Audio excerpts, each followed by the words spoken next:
Our next example is g of x is equal to 5x to the fourth minus x squared minus 2 all to the 30th power. So we're trying to find the derivative of this, so we're trying to find g prime of x. And note that we have to use the chain rule here. So this big picture here is to use the chain rule because we have a composite function that can't be simplified easily. It'd be tempting to put in this 30th power to each term, but that's not an algebra rule that we have because you can't do that.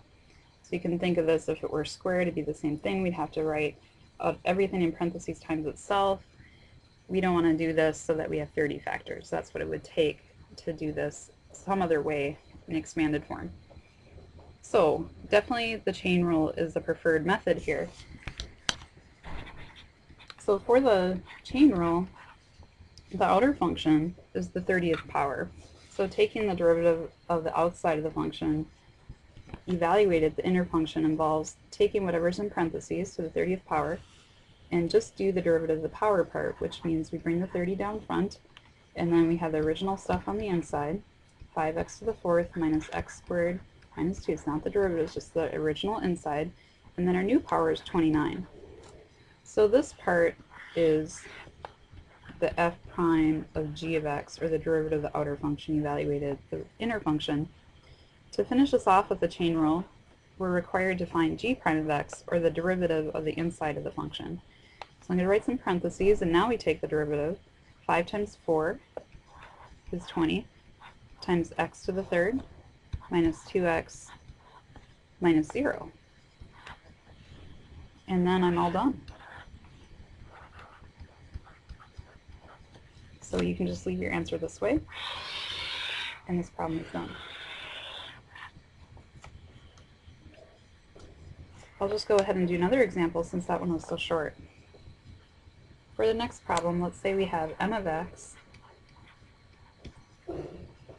which is equal to 5x minus 1 in parentheses to the negative 7 power times overall tangent of 2x.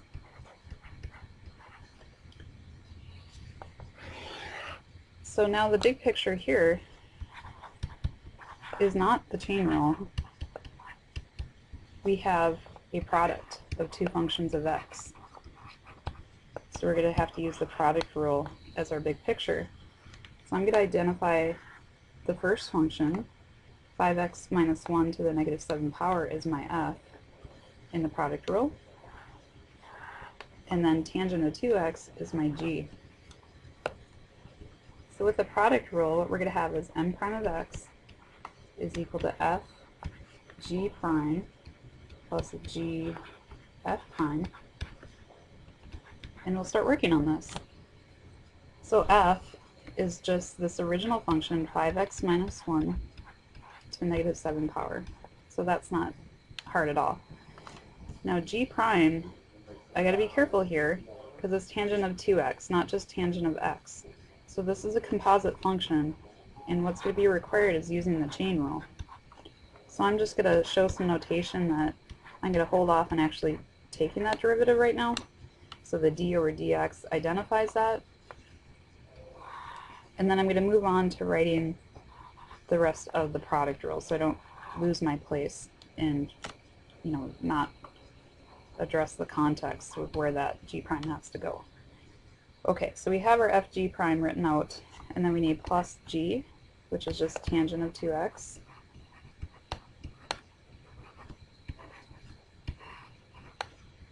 So that's our g, and then times f prime, which, that kind of is involved too. So I'm just going to write some notation that I'm going to do this. Eventually, I just want to think about it a little bit. But at least I got the big picture written out of the product rule, fg prime plus g f prime. So wherever I have those d over dx things, I have to do those yet. So let's look at them one at a time. For this one, we're going to have to use the chain rule because we have a composite function. And you cannot just take the 2 out of the tangent. You can't do that. It's tangent of 2 of x, then it's locked up in there. Maybe you can do some identities to free that up somehow, but it's not going to be that hard, so just treat it with a chain rule. And then we're also going to have to address this other derivative of 5x minus 1 to the negative 7. You cannot just bring the negative 7 in there to try to simplify. You're not allowed to do that. And so you have to handle it as is here with the chain rule because it's a composite function. So we'll just do these as side work for now. Eventually, when we get better at this, I'll just write the whole problem together and we'll be done. But let's just handle each of these one by one. So we found that the derivative of tangent, which is the outer function, is secant squared. So that's the derivative of the outer function. 2x is our original inner function, so I'm just going to write secant of 2x squared is what that notation means. And then times overall the derivative of the inner function 2x is just 2. So that's that answer. Now going and doing the chain rule for 5x minus 1 in parentheses to the negative 7 power. The outer function is the power of negative 7, so taking the derivative of the outer function involves dropping down the negative 7. Inner function is 5x minus 1, and then negative 7 minus 1 is negative 8 for a new power. And then don't forget to multiply by the derivative of 5x minus 1, or the derivative of the inner function, and you get 5. So simplified, this will be negative 35 times the quantity 5x minus 1 to the negative 8.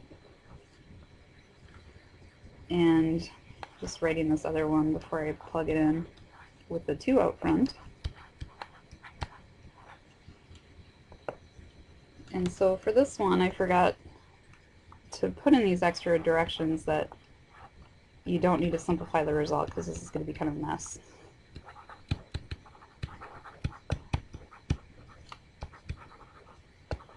So I'll just put that in up here before I forget. Alright, so now our m prime of x, we're just plugging in, putting this all together, written together. Our f was 5x minus 1 to the negative 7, and now we're going to put our result to the derivative of tangent of 2x, which is times 2 times secant of 2x squared plus, and then we have tangent of 2x times negative 35 times 5x minus 1 to the negative 8. And since we're told don't simplify the result, we can just go ahead and move it this way. So this was definitely the preferred way to do this problem. Just note that when you have a negative power in the very beginning, if you wanted to write this as 5x minus 1 to the 7th power down low and have 1 over 5x minus 1 to the 7, in other words, you could write the whole problem as tangent of 2x over 5x minus 1 to the 7th power and use the quotient rule. It really doesn't save you anything, especially because you don't have to simplify. So just doing it this way is what I would suggest.